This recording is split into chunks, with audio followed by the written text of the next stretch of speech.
power on. And now for another fast-breaking news story, we go to our roving reporter, the podcast, Sovryn Tech. Its host, Dr. Brian Sovryn.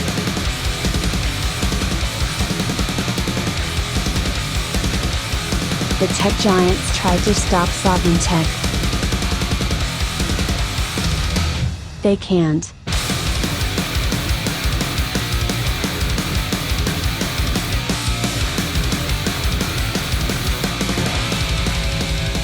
It is time for some Sovryn Tech.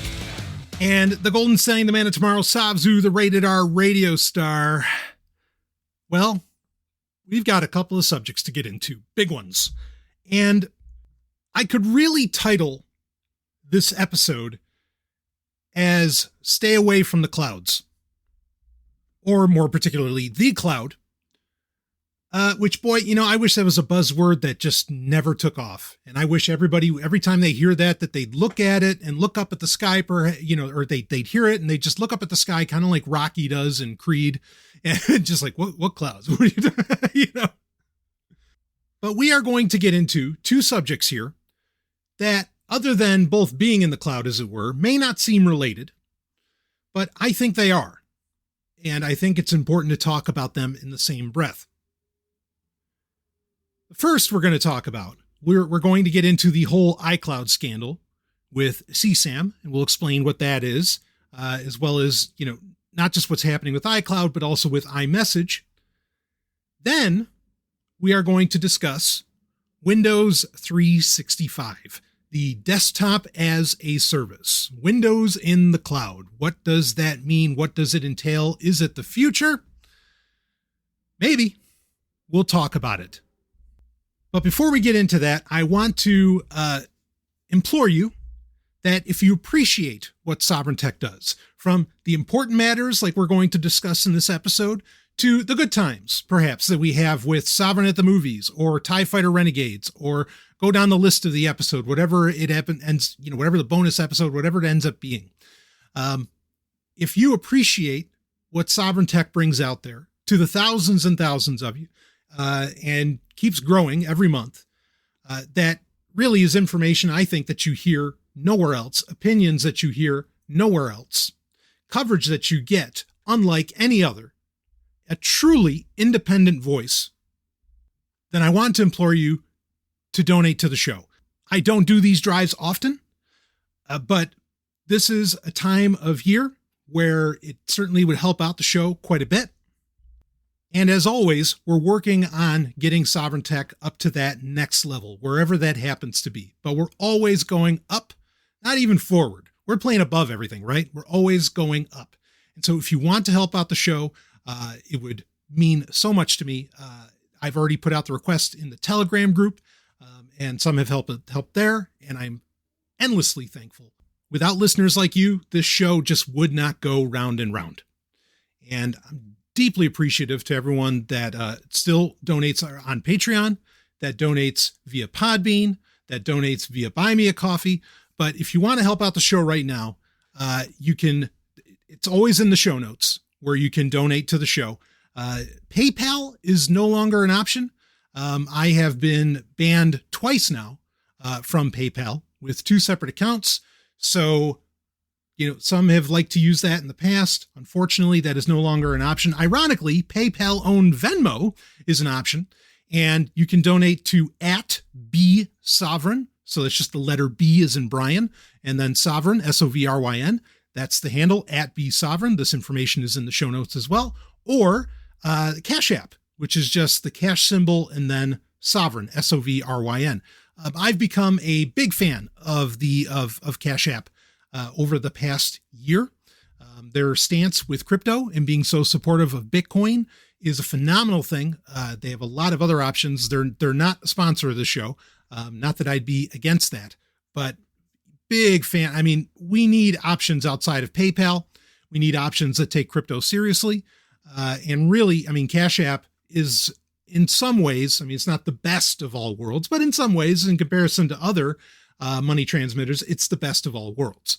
A lot of options there. So just cash symbol Sovryn if you want to donate that way. And of course, there is the Bitcoin address is always in the show notes. Make sure you get the latest one that ends with 43 as of this recording.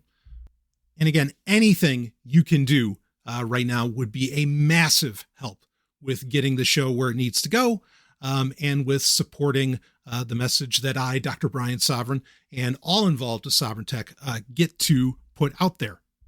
So my thanks in advance. Again, Cash App, Venmo, Bitcoin. If there was some other way you wanted to donate to the show, you can always email me, questions@sovryntech.com, and I'm more than happy to make that happen. And I cannot tell you how many times in the near 10-year history of this show that the listeners have really, kept me going, kept this rare message of personal freedom in tech going. And there's really no other show. I mean, there's shows out there that, kind of hint at it and whatever, but I don't really know any other show that has the reach of Sovryn Tech, that gets it out there. And it's more important than ever for it to be out there. And I think this episode is actually going to prove the point, because, fortunately, and we might as well get into it, but again, so Bitcoin, Venmo, Cash App, it's all in the show notes to find it. And I thank you so much in advance. This episode in particular is, I don't know what to, there's a part of me that I kind of feel like I don't know what to do, because this is what happened with iCloud is, Sovryn Tech's been warning about that for years, that it was just a matter of time that this is going to happen. And, I don't want to just come on here and say, I told you so, but I can say that. I really wish I wasn't. Again, I'm a long-term optimist, but in the short term, I'm absolutely a pessimist. Do I think that we're living in a technological dystopia? Oh, yeah. Are these two news stories that I'm going to talk about more proof of that? Oh, yeah. Because both of these stories chalk up to a lack of privacy and a lack of, ultimately, of control, of your own control over your own data, your own shit. So I want to start this off with talking about what is happening with iCloud.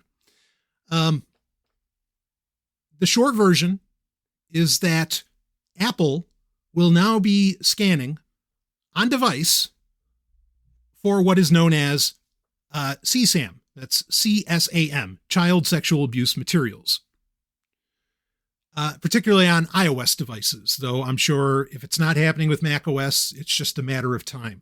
And to be clear, and this is something that had just come out, or that for a lot of people had just come out recently, with email. If you are using a Apple email address, right, like iCloud.com, and I'm sure it's still true for me.com and any other ones that Apple has had over time, they were already scanning Apple email addresses. The email address you get when you buy an iOS device, right? They're already scanning those for CSAM since 2019. And when we say CSAM, particularly, it's pictures. That's kind of what the big deal here is all about. But it's pictures in the form of a hash, and we'll explain that. And you already know probably a lot of where I'm going to go with this, right? That being, anytime you roll out the canard of child pornography, child abuse, etc. Okay, which no one here is saying that those things aren't real. It's just the easiest, most convenient excuse that corporatism, because it's not just the government, it's also Apple, the corporation. So that's corporatism because they're working together. It's the easy excuse that corporatism likes to banty out to get you to accept some new form of tyranny or, some new form of loss of control or loss of privacy. And I'll say this at the top, that I am impressed and surprised that we've gotten to the point in 2021 where even mainstream tech journalists, podcasters, whatever, recognize that this argument of child pornography of, like, oh, we got to do this to protect the kids and blah, blah, blah. Like even they know now it's a canard. Okay. Like it's an excuse. It's an excuse to allow, for really looking for other things. Maybe they feel like they can't use terrorism anymore, though with what's going on in Afghanistan right now, who knows when that's going to, that boogeyman's going to come back, which itself was created by the United States. But anyway, don't want to get lost on that conversation, at least not right now.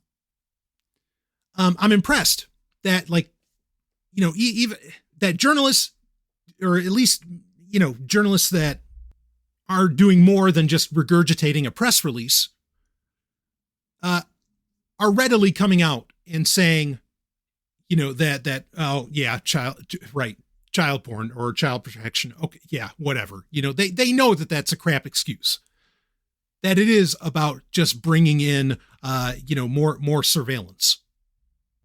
And I'm pleased about that, because I used to have to, and anybody else talking about this subject would have to do the huge caveat of, no, I don't agree with pedophilia and et cetera, et cetera. And of course I don't. I think it's deplorable. I'm not defending anybody who's engaged in pedophilia or child pornography and blah, blah. Like you'd have to go down this huge, disclaimer so that you could finally come out and say, hey, this is a slippery slope. Guess where this is going to go? I think we're to the point where that doesn't have to be done anymore. And now we can just talk about the technology itself instead of what are the proposed applications. Now, this plan for Apple to scan photos getting uploaded to iCloud or being sent to iMessage. This was leaked a few days before I think they were ready to talk about it. It is something that is planned for full implementation on day one of the release of iOS 15, which new versions of iOS, big number versions, usually in September. So we can expect it to come then. But what is going on here? What is this? And there was a full announcement, a 6-page document around it. What is it? So there are actually 2 stories here. And there was a lot of, those 2 stories got convoluted quite a bit. Incorrectly. That doesn't take away from anything that people are up in arms about or mad about with this, which was the second thing that impressed and surprised me, which is security researchers almost across the board recognize that this is a terrible thing, like that this should not be done. Now, so what's happening here? Okay, so you have CSAM, right, which is, again, child sexual abuse material. Apple is implementing a detection system that will cross-identify hashed versions of photos that you back up to iCloud, specifically that you back up to iCloud or that you send via iMessage. Okay. Those are the 2 separate things. The blurring out of messages on iMessage, but then also, the uploading to iCloud. But again, they're both different ideas are using the same database to access. So there is a database that's kept by the National Center for Missing and Exploited Children, NCMEC. Okay. That has hashes, which is like a numerical value that's generated by, the unique properties of any photo. So you're not actually seeing the photo, at least not at that stage, but you're seeing the hash of it. Does that hash match what's in the NCMEC's database of child pornography? If it is, and again, this is happening on device the moment that your device, your iOS device, and actually it is true for Macs as well. Like at first I was like, wait, was this true for Macs? It is. And then it will send, when it goes up to, in that process, before going up to iCloud, it goes through this CSAM scanning process. And if the hash of an image that someone is uploading to iCloud matches with the NCMEC's database, then an Apple employee will get into your iCloud, okay, take a look at the photo, see what it is, and if they find that it is child pornography of some type or, material that's on this database, they will then inform the authorities, okay? I don't know what that process looks like if they talk to the NCEMC first or whatever. I don't know how any of that goes, but they will effectively get in touch with the authorities, will probably shut down your account. The idea that there would be human review first was not, when the initial announcement came out, that was not a part of the program, or at least that was not made clear. I think some people felt a little bit better about it because what if there's like somehow a false positive, you know? I mean, because there's issues with hashes of images in the first place. That gets into a whole other technical problem, but it does speak to how this is a dangerous practice in the beginning, you know, at the get-go. Even though they want to say that they're protecting your privacy with these hashes, we'll talk a little bit about that. But some people did feel a little bit better that, okay, no, there would be human review before the authorities would get in touch. Because otherwise, then if you had something that matched the hash in the NCAMC database, your account would just get shut down out of nowhere, and you'd have to like appeal, and who knows what even that would look like. In fact, probably the cops would be at your door right away. So people were very understandably terrified of this, right? Because again, the hashes aren't perfect. But let's keep going. So that's the process for uploading photos to iCloud. Now, the other new technology that Apple is implementing has to do with iMessage, where similar process, scanning for hashes of images sent through iMessage. And if the hash matches and it's sent to a known child, okay, you know, a child user of an iOS device or of an Apple device, then the photo would be blurred, okay, in iMessage, and there would be options to report this sort of thing. And so the iMessage thing, I mean, okay, look, you know, doing something like, is there a problem with child pornography and should something be done about it? Sure. Is this the direction to go? No, because it's not striking at the root, okay, of the problem. And that's getting into psychological issues, not the purview at all of Apple, okay?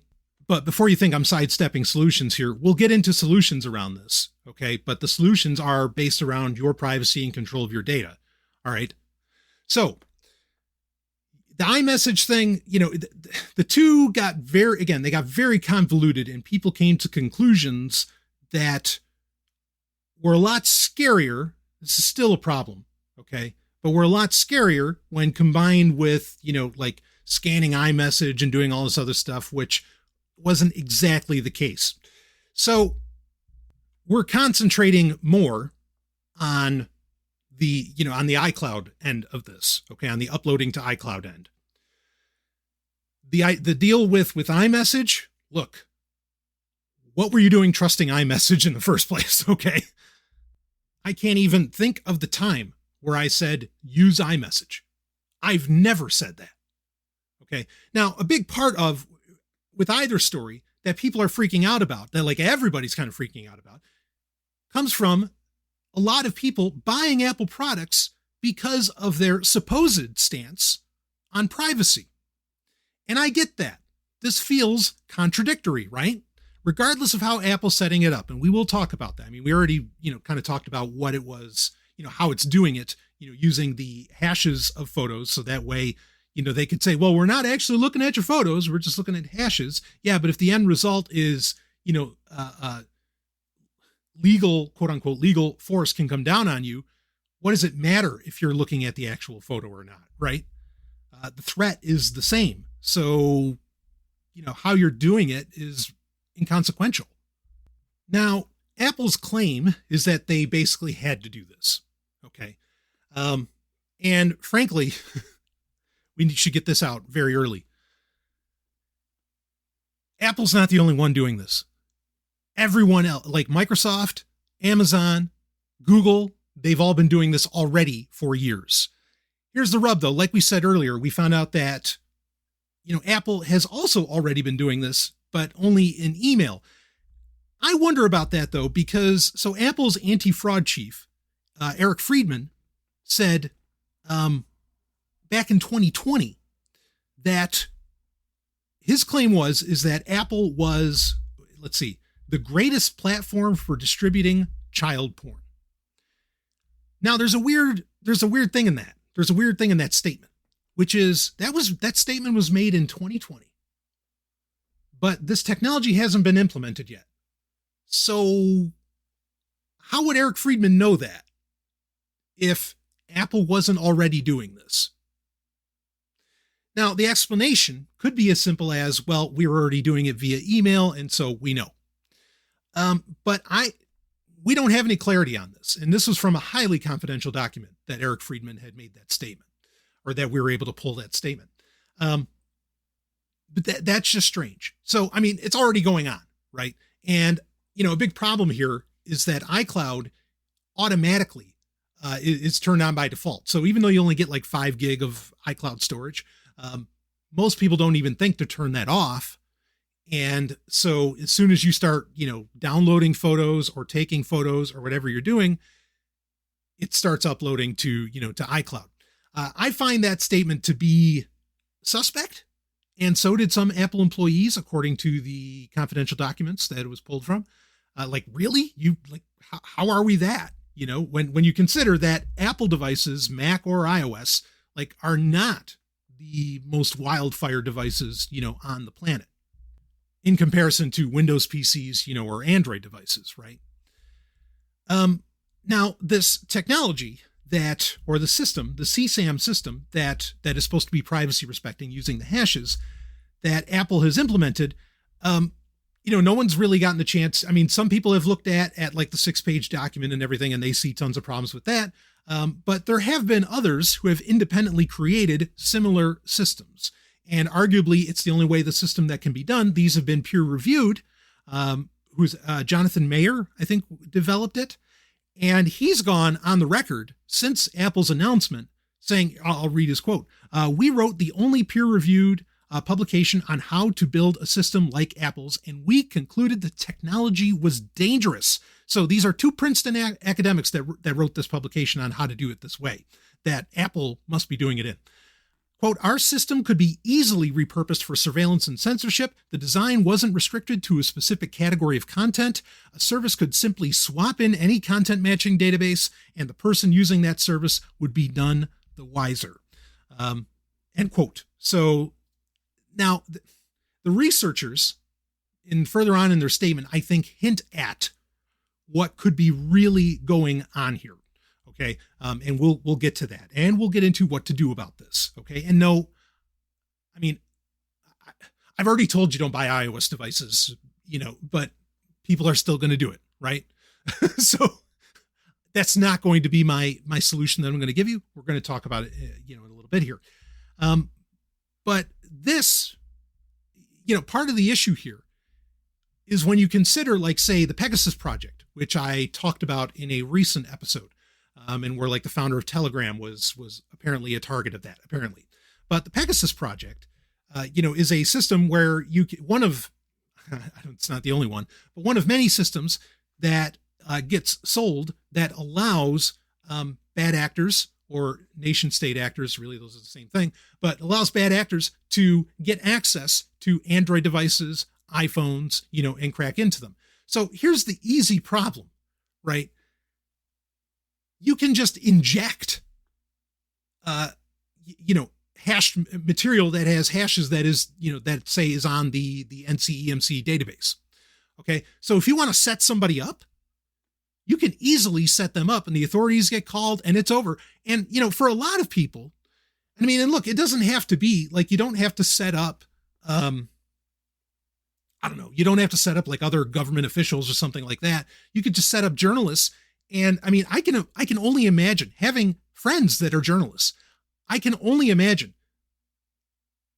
how screwed they would be if suddenly their Apple account was shut down. Okay. Or again, consider that this type of scanning is being done by pretty much every tech giant. What happens if you lost your Google account? What happens if you lose your Microsoft account? Or you just end up going to jail. Right? But just the disruption of losing your account even temporarily while you appeal, could cripple not just a person, but entire businesses, if they lost access to this stuff over a couple of days. So that's just one example. I mean, there are so many ways to abuse this, and you're ultimately just giving one more avenue for the legal system to say you've done something wrong. And that's just the thumb getting pushed on you even harder, and it's more surveillance. Now, again, to be clear, this is being done on device. The argument so it's being done on device, not in the cloud. Other companies that are doing this are doing it in the cloud. Are they doing it on device? I mean, hey, maybe, again, that statement from Eric Friedman really makes it sound nasty it lends one to believe this has been going on for a very long time. And now they're just being public about it. But others are worried about the slippery slope here, meaning that, now you'll allow on-device scanning for this. What happens when they turn it into, something more where, okay, now it's on-device scanning, but it's not hashes anymore. Now we're just going to directly scan everything that's there, right? And then it turns into, we've got to check your messages on whatever app to make sure that, to make sure that you're not sending anything bad. And, we got to catch these child abusers. We've got to catch that it just keeps going down that road. Now, again, Apple has already been doing this. Other tech giants have already been doing this. There is nothing new here. Now it's just open. And we have some idea of what Apple has in mind in this case. Now, what is actually going on here? What do I think? What does the Golden Stallion think Apple wants, and why are they doing this? Okay. I don't buy that it has anything to do with child abuse. Again, that's the canard that gets thrown out anytime a tech company or a government wants to get involved in something like this. I think that this ultimately has to do with China, meaning the Chinese market. Okay. This has to do with, if you want to, as a tech company, wherever you are in the world, minus China, if you want to do business with one of the largest untapped populations by the quote unquote West, okay, in the world, you have to give the Chinese government the amount of control that they want. And they will get it. Microsoft will show you their Windows kernel. Of course, they'd also do that for the EU. Google will make concessions on what shows up in search based upon the diktats of the Chinese government. Apple will be particular and play ball with whatever the diktats are of the Chinese government. Anything to allow them to sell their iPhones to the billion plus people in China, because they've just, for whatever fucking reason, we've just got to keep expanding. We've just got to keep expanding. We've got to sell more. We've got to sell more. We've got to sell more, no matter the cost, even if that cost is people's privacy and personal control of their data, at least, which, equates now to, their life, considering how much you have to, or how people feel they have to do so much with their smartphone. So the initial end game here, though every government on the planet is going to want to take advantage of this, the initial end game here is to increase the level of surveillance on the Chinese people by the Chinese government, and by default also the Taiwanese people, and give, the Chinese government greater control, right? You look at the Hong Kong protests, you look at, this is essential to be able to do this kind of scanning. And again, it can go beyond, just hashes of pictures, right? And you can easily see where even the picture thing, you can easily see where, okay, where is this getting uploaded to? We want to be able to scan as something gets uploaded. And that way we can track who's taking this video, who's doing that, who's making the Chinese government look bad. Tensions are getting heightened in Taiwan right now, between Taiwan and China. Being able to, scan what's being sent around on device. What government, they're all tyrannical. What government wouldn't want that ability, against its populace? And over the next few years, as China likely deals, or the Chinese government likely deals with other rebellions, and protests, and, call it what you will, other governments around the world are going to take a look at that, see how that was done, and say to Apple, hey, I'd like a piece of that action too. I don't for a second think this has anything to do with child pornography. Nothing. In the short term, this has to do with the Chinese government.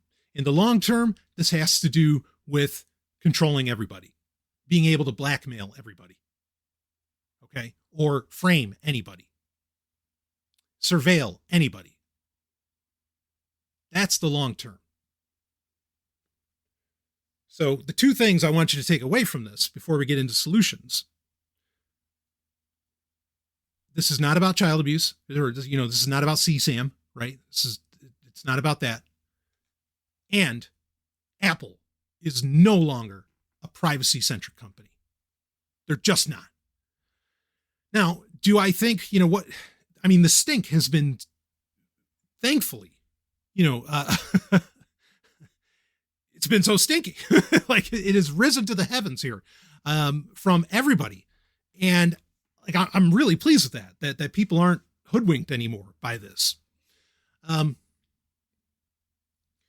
What do I think Apple's going to do? Like, how are they going to respond to this? Because it seems pretty clear they didn't expect this. They didn't think it would go over like this. Well, maybe people are getting a little more educated and they're realizing when they're being lied to. I mean, the timing is horrible, which is why it must have to do, in my opinion, it has to do with the Chinese government wanting this, because considering what's happened in the United States, with the civil war over experimental injections, just in my limited communications with other people, and those are incredibly limited, I already heard from, 5 people. And again, you got to understand how little I talk to other people. Okay. At least in conversations. I've already heard from 5 people that trashed their iPhone and went out and bought an Android phone, like just overnight, just like that. Because here, you have an entire element of the population, and it's not just in the United States, it's in Australia, it's in London, it's, France, all over the place, thousands of people protesting, whatever, about the legislation coming down around experimental injections that are being mandated, or, that are being required to access certain areas or whatever else. But, encroaching on those people's privacy, they're going to flip, You could argue that maybe Apple doesn't want their business anyway, but I don't think that's true. So the timing really had to do with, in my opinion, some other country's timeline that was putting this requirement on Apple. Apple's playing ball. I'm not saying that, they were forced to. No, they weren't. They can choose not to do business with other governments or with governments in general, but they just bend over and grab the ankles when a government comes a-calling every single time, including San Bernardino. Thank you. They just couldn't do anything with the phone. It's not like they didn't want to give all the information over to the FBI. Just the FBI fucked it up. So this argument that Apple is a company that is privacy centric is pure horseshit now. Okay. So that's what I want you to walk away from this. Now, what do you do about this? Yes, fine. You can do what the other people did and you could get rid of your iPhone. But if you're just going to go buy an Android phone and you're not going so far as putting cyanogen, when you've been around this long, not putting Lineage OS on, or, graphene or whatever, like alternate ROMs, if you're not going to put those on, you're not really trading up in any way. Okay. What you need to do, and this is why I'm saying that, I get the market statement you want to make by getting rid of an Apple device, but it's not really solving anything by going to another one. What you need to do is have these photos, okay, because the theory is that Apple or any of these other companies, most of the other companies, they're doing the scanning in cloud, okay, not on device, because that's a process that probably drains a device's, takes up resources pretty good.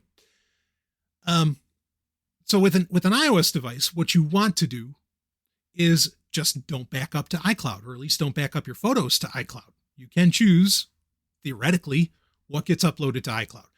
So what you want to do is set up your own server, right? You want to set up a NAS, as we've been recommending on Sovryn Tech for years. There are NAS, you can buy NASs that are pre-installed. Everything's ready to go. You power them on and it just walks you through the process, and it's pretty simple. Now, to do it really right, you want to be more involved in the process of setting that up. You want to go with something like TrueNAS or Nextcloud, or whatever. Okay. Synology, I still think is a valid option to go with on a security level, because frankly, a lot of times the hardware issues negate any privacy gains you may feel you get with certain companies. Okay. But regardless, you want to be backing up don't back up your photos at all, but you want to take real control of where your data gets backed up to, if you're going to back it up at all. You can just turn off all the backups if you want. Okay. And, let's be clear here. All of us did just fine without tons of photos in storage, right? Like we existed, we lived off of our memories, which maybe that's why people's brains are going, because they're not putting anything in them. But, or if it is, it's meaningless. But yeah, so either you can turn off the backups entirely or have a separate backup solution. Again, putting them on Amazon's cloud isn't going to do you any better. Putting them on OneDrive isn't going to do you any better. Putting them on in Google's, putting them in Drive or Google Photos isn't going to do you any better. All of those services are doing the same thing, just at different checkpoints. Okay. You want to be doing it where they are getting stored on your own server or on your own device. That's the answer here. So set up an NAS, or if you want to back them up directly, to a computer. Now, the issue there with an iOS device is that, to really move anything, unless you're going to send it via messaging service, to really move anything device to device with iOS, you have to have iTunes installed. And that connection has always been a real sore spot for me. The fact that, again, there's ways around it, but that you have to go through iTunes to move files from your desktop, say your laptop, over to your iOS device when you want to do it straight through USB. That's horseshit. So, there's still, good options if you do want to get away from iOS entirely and, do it through Android, where, maybe you can have more direct connections. Certainly, there's great options to go with that. If you're going to go with an Android device and you're really sweating this though, I want you to look into, Lineage OS at least. You can go further with even more hardened phone operating systems. Go ahead and go to a Linux phone if you want. Okay. Go to a Pine phone even. That's fine, but just turn off the backups to iCloud entirely. It's really the timing was horrible, because Apple also recently updated iCloud for Windows, where you can use iCloud. It already did this, but in Windows, you can use iCloud as your password manager. Man, you would have converted a lot of people, I think, over to having, to using iCloud more, especially after the LastPass fiasco, where, they dropped their free tier more or less, or they significantly altered their free tier, and a lot of people left it, went to Bitwarden or whatever else. I think you could have converted a lot of people over to iCloud, that are more Windows users, and you dropped that ball, because now that feature's there, but then also iCloud is scanning all my shit. No thanks. What are they doing with my passwords? Yeah, I know they're putting them into a hash. Okay, but still, that's got to bother people. Okay. So at the very least, stop using iCloud. If you're using an iCloud email address, you really might want to reconsider that, because that's already been getting scanned for CSAM and who knows what for years now. So Apple is not a privacy company. Apple is not a privacy company. I ever hear it. And look, the problem is that they were claiming to be. They put it on their billboards. They spent millions, if not billions, on billboards, talking about, what happens on your iPhone stays on your iPhone. Yeah, fucking right. I suppose theoretically, if I tell it to stay on my iPhone, but again, iCloud backup is on by default. You have turned off privacy by default, Apple. So I hope that's been made abundantly clear. Nobody is arguing for using Apple products using the privacy argument. That's just gone.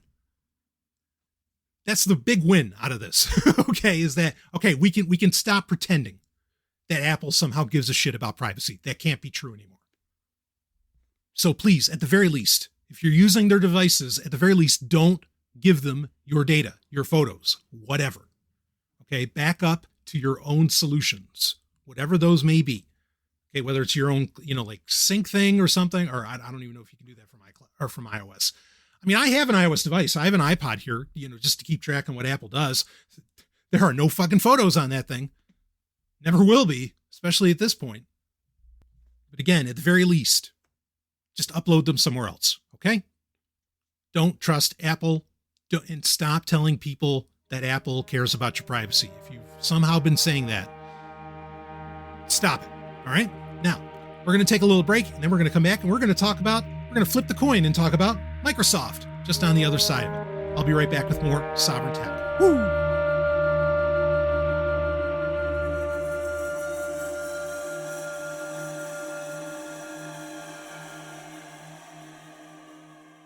Hey, is Sovryn Tech not enough for you? Well, let me tell you about something you'll never get enough of. No, I mean it. We're talking about a radio show and podcast that goes all night long, 7 nights a week, 3 hours a night, 365 days a year, and has been going since the early aughts, baby. I am talking about none other than Free Talk Live. It's the show you control. That's right. It's an open phones call-in show that is ready for you. And if you're worried that your voice isn't going to get heard, don't be. We are talking about the only libertarian radio show stateside. And not only that, it's also the number 26 talk show in the United States. Start listening now and go ahead and hit that massive back catalog at freetalklive.com. The Golden Stallion guarantees a good time, and you might even find some episodes with me on them when you do. That's freetalklive.com, and we thank them for sponsoring Sovryn Tech. Let's get back to the show.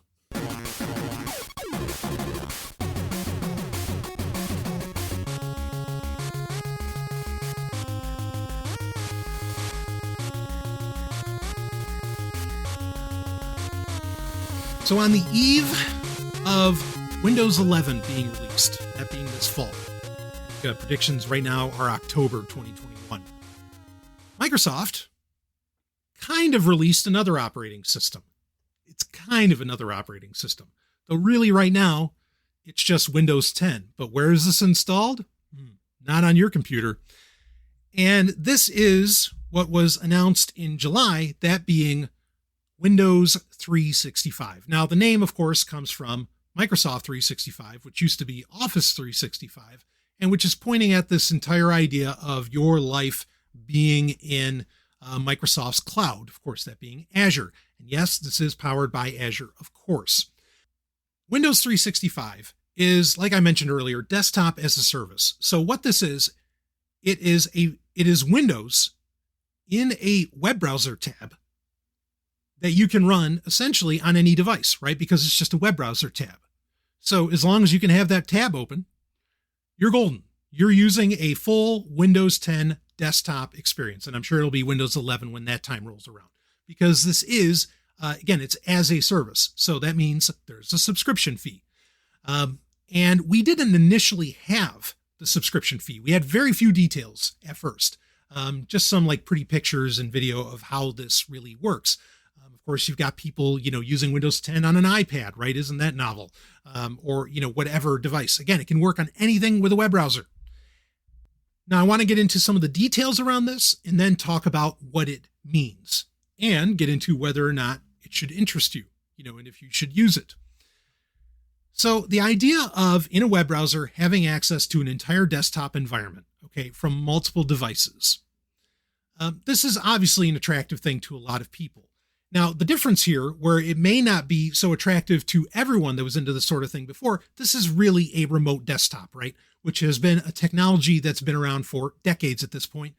Maybe its most popular and best implementation, best not as in privacy, but best as in like easiest and efficient to use, would be, say, Chrome Remote Desktop, right? Where if you have Chrome installed on a device, you can access that device. Like I could essentially, if I had Chrome on my Windows machine and I have, Remote Desktop set up on it, and I have Remote Desktop on my smartphone, on my Android smartphone, I could access my computer that has Chrome Remote Desktop on it, right? And meaning I'm not just using Chrome, I'm using the entire Windows OS. So this is a remote desktop. Here's the rub though, is that this desktop is not being run on any of your devices. It's all being run on Microsoft servers. Okay, that's the difference. Now, there are differing fees, different tiers of this, depending upon what level of power you want this virtual computer, this virtual machine or virtual CPU, how powerful you want it to be. Okay. We'll get into some of the pricing here. I think one of the, there's a low end configuration of you get one CPU. Okay. So you get like one core, 2 gig of RAM, 64 gig of storage, and that will cost you $20 per month. Okay. So $20 per month to use a piece of shit, single core, 2 gig of RAM, 64 gig of storage machine. Does that make any sense? No, not for the everyday user, but that's going to point at another fact here. Let's take a look at something that might be a little more of interest to people.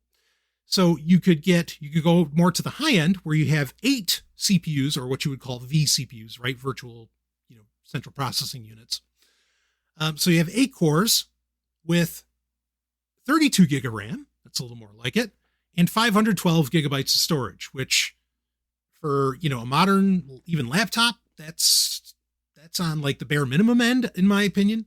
But there you go. So what would that cost? That'll cost you $158 per month. Now, when you consider that a computer with those kinds of specs could be had for around $800, why would you want this, right? I mean, where's the appeal?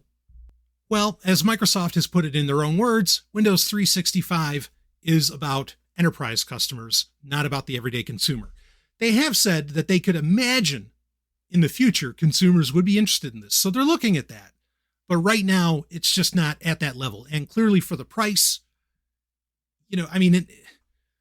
for the cost of like 3 months of service, you could get a computer with those specs. Why would you get a virtual machine? Especially when for free, technically I shouldn't say for free, for no dollar amount, you could run Chrome Remote Desktop and essentially do the same damn thing from any device that you have, iPad, Android phone, other computer, whatever. Now, in the enterprise space, you can make arguments for this, right?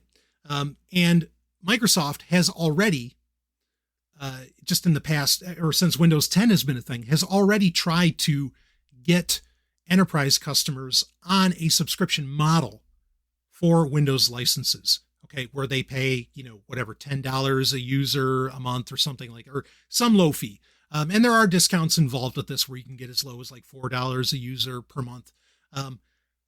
But where you would be paying for a subscription for a license, Microsoft clearly sees this as the future. And why? Because for Office, which is, you can still buy it outright, but largely it's all about Office 365, right? Or your Microsoft 365 account. It has been exponentially profitable for them since they moved to that model with Office. But Office is one thing, an entire operating system, whole other animal.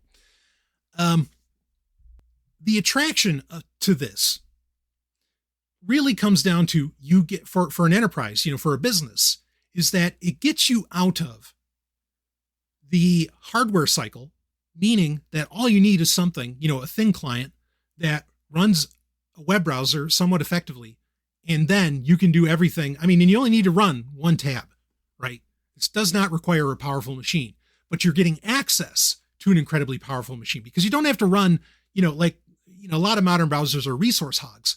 But again, you could just do all the actual web browsing with multiple tabs in Windows 365, on Microsoft's servers, not on the actual, host, not on the actual thin client in front of you. Okay, so you only need one tab open. So very light on what's necessary. You just got to be able to run, a web browser, you know. So hardware, you don't have to update hardware anymore when you're doing, operating system refreshes or software refreshes or anything along those lines. You just need something that runs a web browser. So you're saving a lot of money on hardware as an enterprise, no doubt about that. The other part is that you are getting out, especially, Microsoft was really smart to announce this, considering the ransomware issues that have been, just so replete throughout the past. To say nothing of 2021, say nothing, or there's 2021, but then there's even all the years before then. Okay. So if you're letting Microsoft handle the security, which obviously they spend way more on security than, and they still fuck up, by the way, but even now, Outlook, or even worse, there's there's a laundry list of issues we could bring up. But security is then being handled by Microsoft and isn't so much a concern, other than say, keyloggers and things like this, at your actual business. So that becomes attractive, right? Your IT team becomes significantly smaller, which is often an expensive part of business. So I think in the enterprise space, this is going to be a pretty attractive idea when you consider the lack of cost as far as hardware and hardware upgrades, right? Which is mainly what we're talking about. And you're also, you really are. Like, I'm not saying that it's more private. It's not. But is this a more secure option than giving all of your workers, a full-on, general operating system installed, or a computer installed with the general operating system? Of course it is. So I get that. I don't agree. I don't think it's the best option for companies to go with. The best option is to get away from Windows entirely, right? And to go with operating systems that, basically hire IT teams that can do your own rollout, say of some variation, some Linux distro of some kind. And there certainly are plenty of companies going in that direction, right? But I even worry there because a lot of those companies and governments as well, part of the reason that they didn't want to, or that they were switching to Linux was because new versions of Windows, their servers and so on, were requiring, new hardware, like a major hardware upgrade. And so it just made more sense to go with, say, Ubuntu that doesn't require, a Skylake or greater processor. This gets past all that though. Okay. Because now you can just install whatever, you can run it on whatever. You can even give all your employees old iPads, have them connect a Bluetooth keyboard and mouse, and and have them just run this, Windows 365, in the web browser on an iPad. So, and then, we get into the security around iOS. Again, not privacy, but the security. And yeah, there's arguments to be made here. There's even really a green initiative to go with, right? Because now you can use all this old hardware and you don't need to, to keep buying new computers or new iPads or new whatever. All right.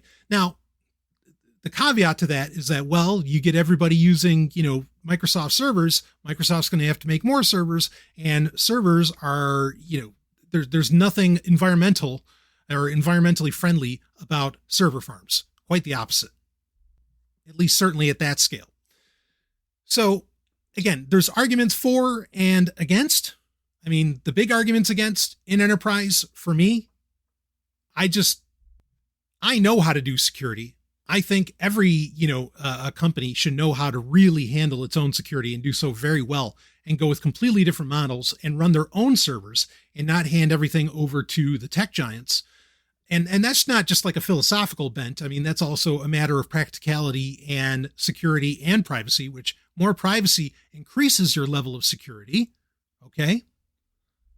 But again, I can really see where this is attractive to the enterprise space. And, the idea of accessing like a remote desktop from just a thin client at a desk or bench or something at a company, and running Windows off of in-house servers, not Microsoft Azure, but, servers at the business on site, right? On-prem. Okay. That's been being done for decades now, for a very long time that's been done. So it's not like this is anything too new, but it's also the first time that you've ever really done it on Microsoft servers directly, with Microsoft handling everything about the process. So again, I can see where this is attractive, to the enterprise space. What does this mean for the consumer? And again, it's clear in Microsoft's own words, they're looking at the consumer. Is this something you should consider? The short answer is, at present pricing, absolutely not. Like, you could buy a computer in no time, even if you paid the $20 a month for the shitty version that you get with only 2 gig of RAM and 64 gig of storage, through Windows 3 or for Windows 365 when it's like $20 a month. Okay, you can get a $200 computer that'll blow even those specs away. So no, that's not practical. It's not practical at all at these prices. It doesn't make sense for anybody to spend, even $100 a month on a hosted desktop, on a remote desktop that's on Microsoft servers. But let's say the pricing made some kind of sense, right? Let's say that, I don't know, it was like they tossed it into an Office 365 bundle, where it was $10 a month, and you got Office 365, you got OneDrive, and you got, or a terabyte of OneDrive, and you got Windows 365, all for $10 a month. Let's say it was something like that. Does that make sense for the consumer? While that's certainly a more palatable price, I still think that this is a bad idea for multiple reasons. One, when it comes to the consumer, is what happens when you don't have internet access. You don't have access to this machine. Like, this could never replace, a desktop, or a laptop, a device in front of you with the operating system natively installed right in front of you. Like, it just couldn't. And you're always going to be beholden to the bottleneck of internet speeds, which, let's be clear here, in most parts of the planet is not good enough to run a general purpose operating system. Because it's not like, say you were able to get one that, that has the 32 gig of RAM and all this other stuff. What? I mean, you think you're going to be able to play games on that really well? Like, what's the point of having all that power? It's one thing to, play games on xCloud or whatever, and, sure, the quality kind of drops down, and all this. I mean, you kind of expect that. But you're probably also playing on xCloud because your system isn't powerful enough. That's local, right? Your local system, what's right in front of you, the computer in front of you, isn't that powerful. So it would defeat its own purpose. And you'd always have that bottleneck of the internet itself, the internet speeds, as well as, do you have access? So I don't think this is practical for consumers at all. And do I see it? I think the other question becomes, do I see it as the future of this is where computing is going? Yeah. This is the direction that it's going. And I mean, talk about a solution to the chip shortage, right? Don't need powerful computers. I mean, like, if I was, here's the thing, if I was Microsoft or even Apple and I wanted to tank NVIDIA, this is exactly what I'd do, right? I would make this a thing. Or even like xCloud, all these, make cloud computing more and more a thing, to where the computer at home doesn't even need to be that powerful. But again, there's lots of infrastructure still required to make this more of a reality. But yeah, do I see this as a direction things are going? Yeah, sure. 5G would do very well with this, right? Because you have multiple points of input and output, of data. And so, if you have 5G devices everywhere, then every laptop, could have internet. Even if internet went out, in one location, it could all just bounce around, kind of mesh network around on 5G. And then you would have access to, to your virtual machine on Microsoft servers, in this case with Windows, with Windows 365. So I do think it's the direction that things are going. I don't think the future is here yet. And I think it is somewhat prohibitively cost to be able to test it first. I think a few years ago, Microsoft would have released this for everybody and it would have been at a stupid low price. But ever since OneDrive Gate happened, and they realized just how, when you tell people they have unlimited use for something and it's inexpensive, you realize how quickly, your server farms can get fucked. Okay. Clearly, Microsoft is also planning with this, with their putting server farms in the ocean, which they have been spearheading that. And I mean, ultimately, this speaks to what I've been saying for many years on Sovryn Tech, that eventually Microsoft wants Azure to ultimately be the operating system, right? They couldn't get it with Cortana, so now they're just going back to basics and doing it with Windows. So all of your data is in their servers. That's what they wanted with their voice assistant Cortana originally, right? And they wanted you to interact via voice and everything. Now they're just doing the same thing, but it's with Windows. But they want you all on their servers. They want you not just locked into their ecosystem because of the software you have installed, but locked into their ecosystem because all of your data is on their servers, every last ounce of it, even if you downloaded it from somewhere that wasn't Microsoft servers. That's the end game here. Microsoft wants total control of your digital life. And they're heading in the direction to do it. And there's a part of me that gets a little conspiratorial that, you know, just the fuck up after fuck up. And boy, if you didn't listen to the latest Security Now where Steve Gibson just tore into Microsoft, it was awesome. And he basically said, Microsoft's got us by the balls. Like that was his end point. But like the fact that they're not, like, they really don't want to do the ultimate fix for the print spooler problem. Because, you know, it's broken by design, right? There's ultimately, like, there's a part of me that really gets conspiratorial about this. And I wonder if they're allowing all of these security fuck-ups to happen and not fixing some of them to eventually sell you on the idea of something like Windows 365, where you're doing all of your computing in the cloud, everything, even the general operating system stuff. And that, you know, how does that play out for the consumer? Well, here's the thing. I mean, you can see this right now, say on a Windows 10 machine, okay? And Windows 11 isn't going to be any better about this. So use Microsoft Defender, which is fine. If you're the everyday person using Windows, that's a good thing to have for security. But say like I download albums. There are so many times where an album, a music album of MP3s that I download will show up as a false positive as being, as having a virus. I have to turn off Microsoft Defender. You know, and even then sometimes it'll come back. I have to unzip it quickly. Like, it's crazy the false positives I get on security, you know, but it points at that Microsoft, even with Windows locally, has ultimate control of what happens with, of what occurs with my data that I download consciously. Like I chose to download that album and Microsoft says, oh, no, right? And that's why this in the end would not be good for the consumer, because you are going to lose control of your data. And all it takes is some copyright licensor or whatever to say, hey, if you, I mean, this gets back to kind of like what was happening with iCloud. Sure, it just shows up as an MP3, just shows up as a hash. Oh, he's got this MP3, but nobody should have this MP3. Delete it, Microsoft, and it gets deleted from your V machine, you know, from your from Windows 365. This should never be a consumer play, ever, because you are handing over control. Remember, one of the oldest sayings in Sovryn Tech's book. I should make a book about this, but anyway, one of my oldest sayings, there's no such thing as the cloud. There's only someone else's computer. And if you buy into Windows 365, business or consumer, if you buy into Windows 365, you are doing nothing more than putting all of your shit on someone else's computer and not yours. And you've got to tell me that you're okay with that. I could see maybe very specific use cases, or maybe you think that that's a good idea. Okay. But for general purpose, the fuck no. And even in those specific use cases, I would say no way. Watch, if people bought into this en masse, torrenting would stop being a thing. I mean, here's the rub. Like, this is never going to get 100% adoption.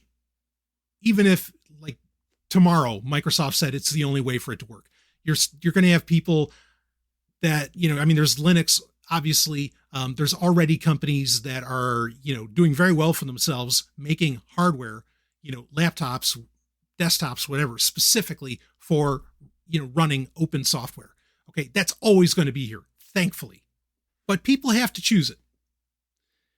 And this is another case where we have, I could warn you years ago that what's happening with iCloud now was going to happen. And it did. It was already happening with other companies. Like I said, Apple's not the only one. There's no good guy here. Okay. As far as the tech giants go, I'm telling you now that if you're not already, start learning other operating systems, okay, and getting comfortable with them, because the day may come where, you're not going to have a choice on this. I mean, I think a big part of why Microsoft is pushing with Windows 11, unless you're enterprise, why they're pushing you to make a Microsoft account is because slowly, this is the slippery slope. Slowly over the years, they're going to start offloading more and more processes of the operating system, say Windows 11.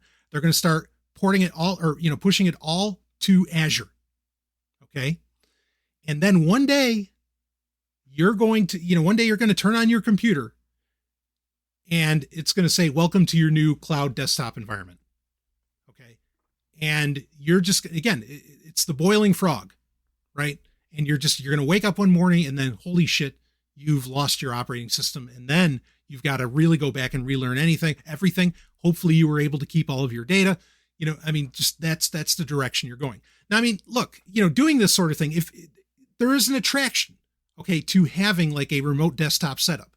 With my NAS, with my Synology NAS, I do that, where I have so much general computing that I do with my NAS, but that's mine. It's at my home. It's my server. It's my data. I say it's, on my rules, my control. That's the difference. Okay. So you could argue that there's, where this kind of implementation makes sense, but then I would argue there's better ways to do it than Microsoft, to where you keep control of your data. And if Microsoft ever wants to make the environmental case, I mean, give me a fucking break.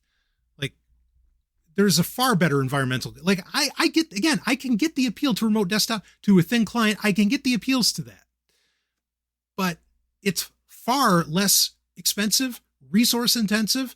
And if you're concerned about the environment, which bravo, okay, environmentally sound to run, a low power, little NAS, okay, or even if it's somewhat high powered, it's not going to be as it's not going to be as intensive as, say, a desktop computer that, everybody in your home can access, and you can do photo backup on it. You can do chat on it. You can do, make documents on spreadsheets, and have, run your music and your entire media library off of it, and blah, blah, blah, blah, blah. And you can do all of that.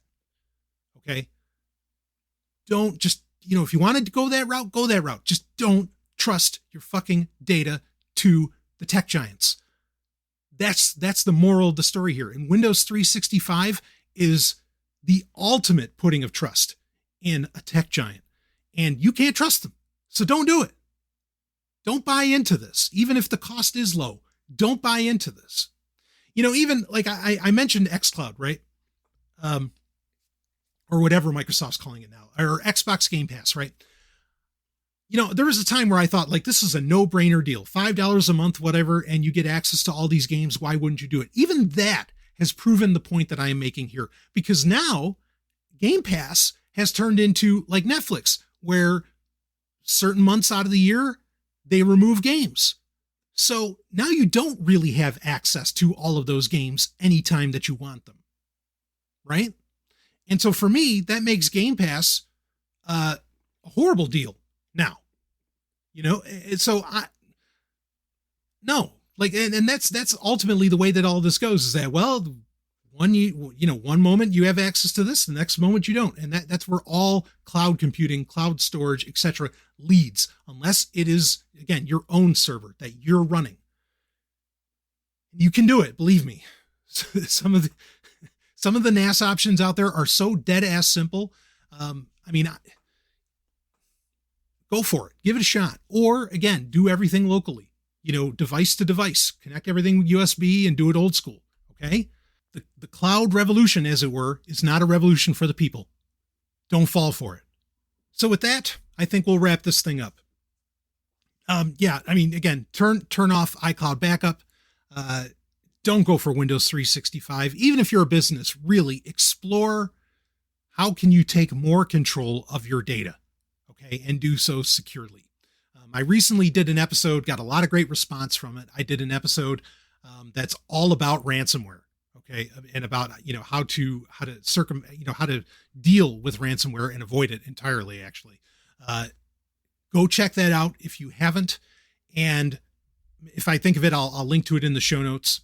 But it was titled Resolving Ransomware. That's it. Just came out recently. So anyway, that's it. We'll wrap this. Like I said, we'll wrap this one up. Just stay away from this stuff. I don't know how many more times I can say it. And more Sovryn Tech to come, of course.